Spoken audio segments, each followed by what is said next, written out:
자, 이번에는 원수를 갚은 여인. 자, 김대용은 하남성의 유서 깊은 집안의 자손으로 태어났다. 그의 아내는 우지사의 딸이었고 이름은 경랑이라 했다. 마음이 착하고 현명했으며 부부의 금실 또한 남부럽지 않게 좋았다.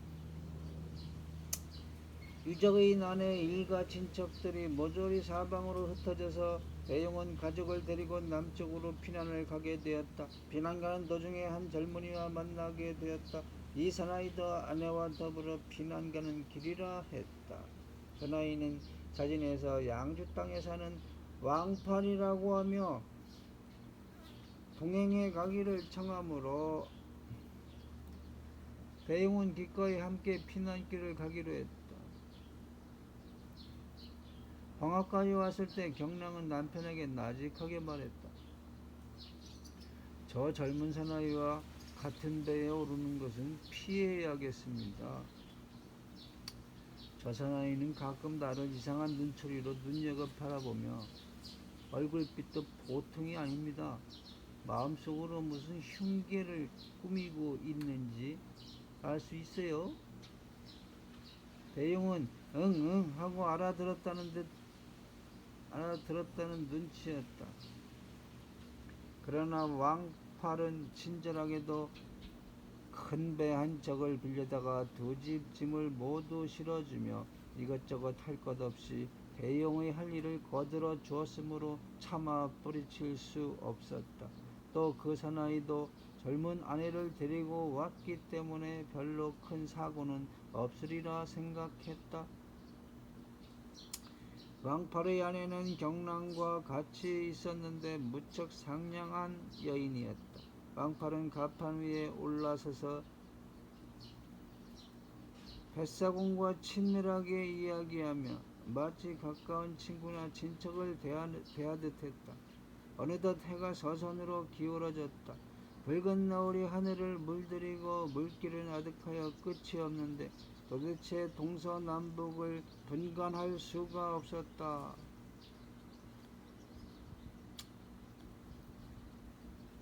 김대용은 사방을 둘러보고 적막하고 쓸쓸한 기분에 이상한 예감을 느꼈다. 이윽고 동력 하늘에 달이 솟아 교교한 빛을 물속에 던지고 있었고 강기슭에는 끝없는 갈대밭이 우거졌다. 문득 배가 멈춰지자 왕팔은 김대용 부자를 가판으로 이끌어내어 달 구경을 하는 채 하다가 뒤통수를 때려서 대용을 물속으로 밀어넣었다. 야. 대용의 아버지가 이 모양을 보고 고함을 지르자 뱃사공이 삿대로 내려쳤기 때문에 아버지도 물에 빠지고 말았다. 떠드는 소리에 놀라 대용의 어머니가 아들과 영감을 찾으러 올라오는 것을 또다시 물속에 걷어차 넣은 다음 왕팔은 비로소 사람 살리라고 떠들어댔다. 어머니가 가판 위로 올라갈 때 그 뒤에 서 있던 경랑이 얼핏 그 모습을 보았기 때문에 한 가족이 모두 물에 빠졌다고 해도 별로 놀라는 기색도 없이 다만 소리 높여 울기만 했다. 아버님도 어머님도 모두 다 죽었으니 나는 이제 어디로 간단 말이냐. 경랑은 슬픔에 차 넋두리를 했다. 왕팔은 선실 안으로 들어와서 달래며 말했다. 부인, 기운을 내세요. 그처럼 사정이 딱하시다면 저를 따라 남경으로 갑시다. 집에는 땅도 살림방도 넉넉하니 충분히 생활을 돌보아 드릴 수 있습니다. 염려하실 것 없어요. 경랑은 눈물을 거두고 그렇게만 해주신다면 더할 나위 없이 감사하겠습니다 하고 말했다. 왕팔은 속으로 기뻐하며 친절하게 경랑을 돌보아 주었다. 해가 지고 어둠의 장막이 덮이자 왕팔은 경랑을 이끌고 가서 은근히 정을 통할 것을 요구했다. 경랑은 여성의 생리적인 이유를 들어 조용히 거절하자 왕팔은 할 수 없이 자기 아내와 함께 잠자리에 들었다. 그러나 밤이 깊어지자 부부싸움이 벌어졌다. 까닭은 알 수 없었으나 다만 아내의 말소리가 들려왔다. 당신 어쩌자고 그런 일을 저지른 거요? 벼락이 당신의 머리통을 깨뜨릴 거요. 이 말에 왕팔은 아내를 돌격했다. 아내는 발악했다. 죽여라 죽여! 죽는 것이 차라리 낫지. 살인한 놈의 여편네가 되어서 살면 뭐래? 왕팔은 고래고래 고함을 지르며 아내를 끌고 갑판 위로 올라갔다. 뒤이어 풍덩 하는 소리가 들려왔다. 그리고 얼마 후 아내가 물에 빠졌다고 떠드는 왕팔의 목소리가 들려왔다. 날이 새어서 남경에 도착했다. 왕팔은 경랑을 안내하여 자기 집에 도착하자 배청마루로 올라가서 늙은 어머니에게 인사를 시켰다. 어머니는 며느리가 바뀐 것을 이상하게 생각했다. 왕팔은 그녀는 배를 타고 오다가 잘못하여 물에 빠져 죽었기 때문에 새로이 아내를 얻었습니다. 고 대답하는 것이었다. 방으로 이끌고 들어가자 또다시 겁탈하려 했다. 경랑은 방긋 웃으면서 30이 넘은 남자가 주책과 몰상식도 분수가 있죠. 장돌뱅이 장사꾼도 혼례식에는 막걸리 한 잔씩이라도 나누어 먹잖아요. 당신은 부자이시니까 그만한 것은 문제가 없으실 텐데 맨지먹으로 마주 앉았다는 것은 너무 처량하군요 하고 말했다. 왕팔은 기쁨을 이기지 못하여 즉시 하인을 불러 안주와 술을 준비하도록 했다. 경랑은 잔을 들어 왕팔에게 술을 간곡히 권했다. 왕팔은 점점 추위가 돌아서 이제는 더 마시지 못하겠다고 거절했으나 경랑이 큰 잔으로 애교를 담뿍 실어 강권하자 거절하기가 어려워 또 받아 마셨다. 취기가 몽롱해진 왕팔은 빨리 옷을 벗고 잠자리에 들 것을 독촉했다. 경랑은 술상에 뒤치다거리를 끝마치고 등불을 끈 다음 화장실에 간다는 구실로 밖으로 나갔다가 칼을 들고 들어왔다. 어둠 속에서 왕팔의 뒷덜미를 손으로 더듬었다. 왕팔은 그녀의 팔을 잡자 시근덕거리며 달콤한 속삭임을 하려 했다. 경랑은 있는 힘을 다하여 왕팔의 목을 찔렀으나 상대는 죽지 않고 윽 하고 일어섰다. 다시 한번 찌르자 왕팔은 통나무처럼 쓰러졌다. 노파가 비명소리를 듣고 주춤주춤 달려왔으므로 경랑은 뽑은 칼을 휘둘러 노파마저 쓰러뜨렸다. 왕팔의 동생 왕구가 이 참변을 알았다. 경랑은 도저히 빠져나가지 못할 것을 깨닫고 황급히 자기 목을 찔렀으나 칼이 깊이 들어가지 못했음을 알고 문을 박차고 달아났다. 왕구가 뒤쫓아왔을 때 경랑은 이미 연못에 몸을 던진 뒤였다. 이웃 사람들을 불러서 경랑을 건져냈을 때는 이미 숨이 끊어졌지만 얼굴만은 살아있는 사람처럼 예뻤다. 사람들이 왕팔의 시체를 조사하러 들어가다가 문턱 아래에서 한 통의 편지를 발견했다. 뜯어보자 그 내용은 경랑의 원한이 처음부터 끝까지 자세하게 쓰여 있었다. 사람들은 다시 없는 열려라 생각하여 돈을 모아서 장례를 치르기로 의논했다. 다음날 아침 구경꾼이 1000명이나 모여들었고 모두가 그녀의 시체를 보자 경건한 마음으로 배려하며 하루 동안에 100냥이나 되는 부의금이 모아졌다. 이리하여 경량의 경랑의 유해를 남경교회 남교에 장사 지냈다. 남의 일 거들기를 좋아하는 사람들이 경랑을 위해서 보이금으로 주옥과 폐물, 의복과 금은 장식을 갖추어서 훌륭하게 묻어주었다. 한편 김대영은 강물에 떨어지자 나무 널판지를 부여잡고 떠올라서 겨우 목숨을 건졌다. 해가 질 무렵 회하 강기슭으로 흘러가 조그마한 배에 구조되었다. 원래 이 조그마한 배는 윤이라는 부자 노인이 물에 빠진 사람의 생명을 구조하기 위해서 마련했던 것이었다. 김대용은 소생한 후 윤노인에게 살해하기 위해서 찾아갔다. 윤노인은 대용을 보자 마음이 흡족하여 후히 대접하고 자기 집에 머물러 있으면서 아들의 교육을 돌보아 달라고 부탁했다.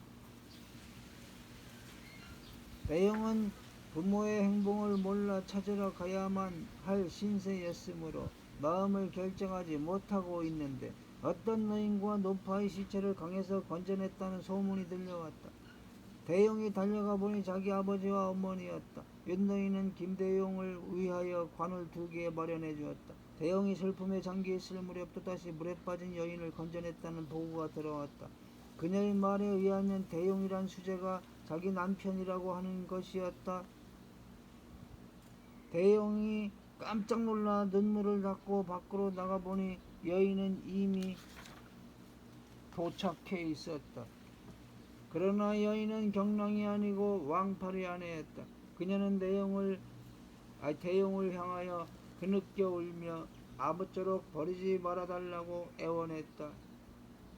대용은 지금 나의 마음은 산란하기 한이 없어 남의 아내에 관한 일까지 생각할 여유가 없다 고 말했다. 옛노인은 자세한 내용을 듣고 나자 하늘의 지시함이라 기뻐하며 그녀를 아내로 맞이하도록 대용에게 권했다. 대용은 상중임을 거실러 거절했고 또 앞으로 복수하기 위해서는 여자가 있으면 도리어 거추장스럽고 짐이 된다고 설명했다. 그러자 그녀는 당신이 말씀하시는 대로라면 만약 경랑이 살아있을 경우에도 복수를 하기 위해서 또 상중이라 해서 이연하시겠나요? 인연을 떠난다. 인연을 이별한다. 하고 말했다. 윤노인은 그녀의 말이 타당하다고 생각하여 당분간 자기가 대용을 대신해서 그녀를 맡겠노라고 했다.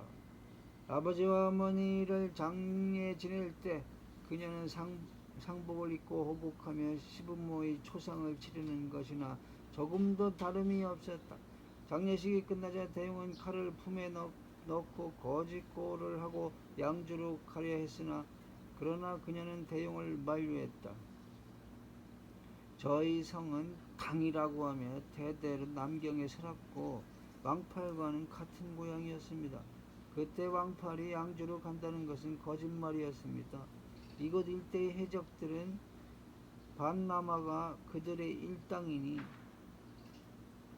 원수를 갚는 것보다 도리어 재난을 당하기가 쉽습니다. 대용은 어찌하면 좋을지 망설이지 않을 수 없게 되었다. 그러던 어느 날 갑자기 젊은 여인이 원수 갚은 이야기가 전해왔다. 광하 일대에서는 가는 곳마다 입에서 입으로 이야깃거리가 되었는데 여인의 이름이 경랑이라는 것까지 밝혀졌다.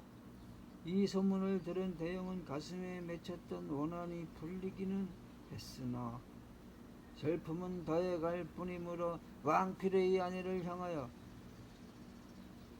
고맙게도 이제는 남 부끄러운 수치는 면하게 되었어.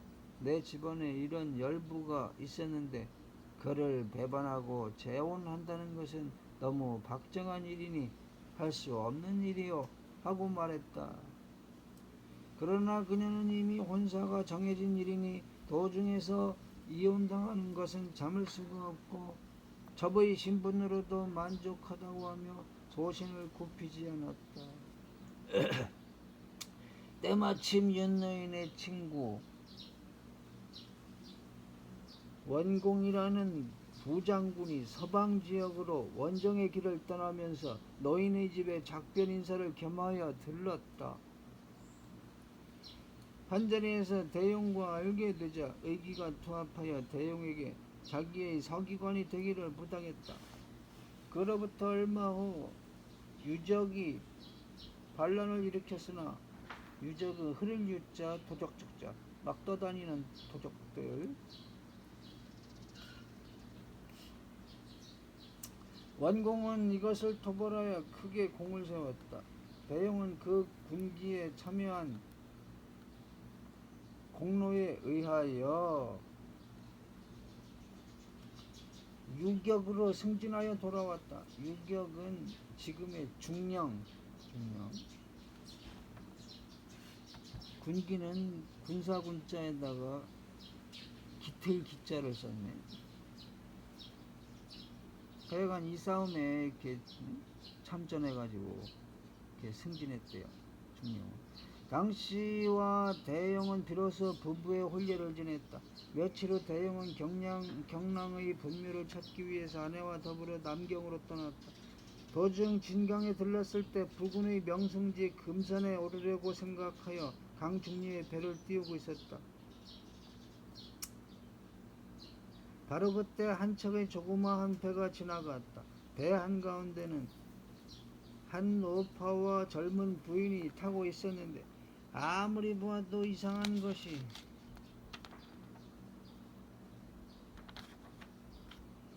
젊은 부인이 꼭 경랑의 모습과 같은 것이었다.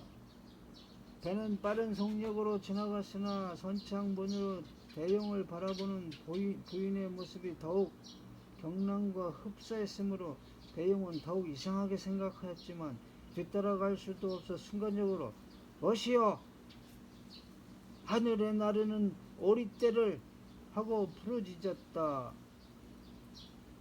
젊은 부인은 그 소리를 듣자 즉시 다음과 같이 외쳤다.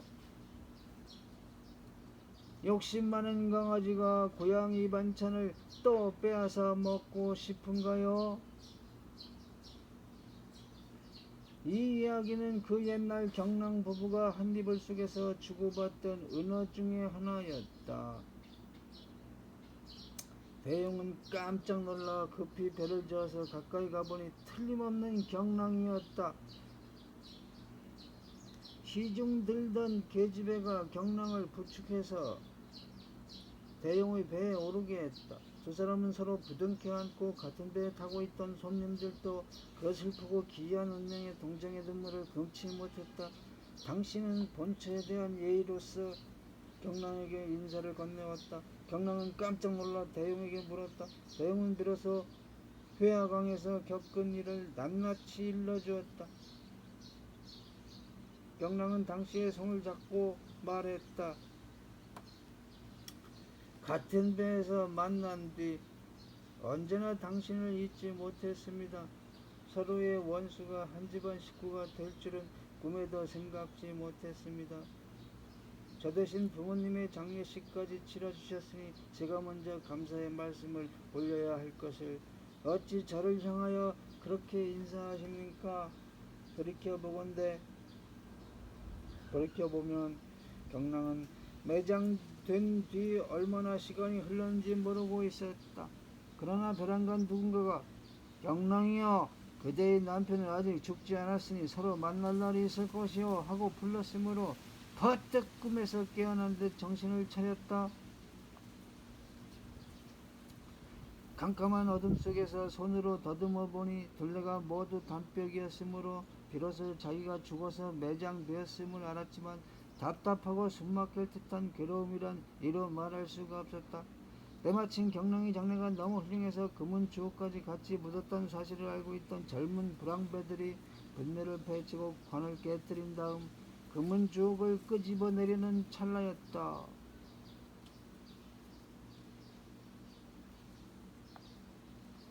경랑이 아직 살아있는 것을 본 불황배들은 겁에 질려 벌벌 떨기만 했다. 경랑은 역시 그들이 자기를 죽이지는 않을까 염려하여 애원했다. 다행히 당신네들이 와주셔서 저에게 또다시 햇빛을 보게 해주셨습니다. 머리에 꽂았던 비누나 귀걸이 따위는 모두 가져가셔도 좋지만 한 가지 소원이 있습니다. 제발 저를 팔아서 비구니로 만들어 주십시오. 그러면 얼마간의 돈이 더 될 것입니다. 저도 잠자코 있을 테니까요. 그러자 무덤을 파던 도적들은 공손히 절하며 말하는 것이었다. 부인의 정절함은 인간은 물론 신이라도 존경하지 않을 수 없습니다. 저희들은 살림이 하도 구차해서 이런 나쁜 짓을 하고 있습니다만 가만히 계셔주는 것만도 황송한데 팔아서 비구니를 만들라고요? 천만에 안 될 말씀입니다. 그래도 그것이 저희 소원인걸요. 그러자 도적 중에 한 놈이 말했다. 진강의 경씨 부인은 부하부댁인데 어린애도 없으니 당신을 보면 크게 기뻐할 것입니다. 경랑은 자리로서 목걸이, 장식품 등을 모두 도적에게 주었으나 그들은 받으려 하지 않았다. 억지로 떠맡기자 그들 일동은 배례로서 받은 다음 경랑을 마차에 실어 경부인의 집에까지 데리고 가서 경랑이 폭풍에 배가 파손되어 표류한 것으로 꾸며댔다. 경씨 부인은 대갓집의 과부로 홀로 살고 있는 늙은이였는데 경랑을 보자 마음이 흡족하여 자기가 낳은 딸보다 더 귀여워했다. 이리하여 그 어머니와 딸은 금산에서 집으로 돌아가는 길이었다. 경랑이 이러한 사연을 자세히 이야기하자 대용은 건너편 배로 옮겼다. 그 어머니에게 배려로서 감사의 뜻을 드렸다. 어머니는 사위를 맞이하는 듯이 환영했고 자기 집으로 데리고 갔다. 대용은 며칠을 머물러 있다가 돌아왔으나 그 후부터는 끊임없이 내왕했다. 이사씨는 말하기를, 이사씨는 이 책의 지은이 포송령의 필명입니다. 이사, 뭐 이상한 것만 이제 기록한다 이거죠. 이상한 거, 기이한 얘기만 기록하는 그런 사람. 자, 큰 난을 눈앞에 두고 음탕한 여자는 목숨을 탐내고 정절을 지키는 여자는 죽음을 택한다. 목숨을 탐내는 여자는 사람들의 눈시울을 삐뚤어지게 하고 죽음을 택하는 여자는 사람의 눈물을 자아낸다. 경랑과 같이 웃음과 이야기로서 놀람을 감추고 스스로 칼을 잡아 원수를 찌른다는 것은 만고열사 중에도 이에 비할 만한 사람이 그리 많지는 못할 것이다. 그녀를 왕언운과는 비교할 수 없다고 누가 말할 수 있을 것인가? 왕언운은 누구냐면은 위나라의 장군 언운의 아들 왕광이 제갈탄의 딸을 아내로 맞이하여 신부의 방에 들어가자 아내에게 말하기를 신부는 신색이 천하여 너무나 공유와는 닮지 않았다 하자 아내는 이에 못지않게 대장부 언운과는 방불하지는 못하고 부질없이 아내를 영걸에 비교하다니 하고 공격해 주었다.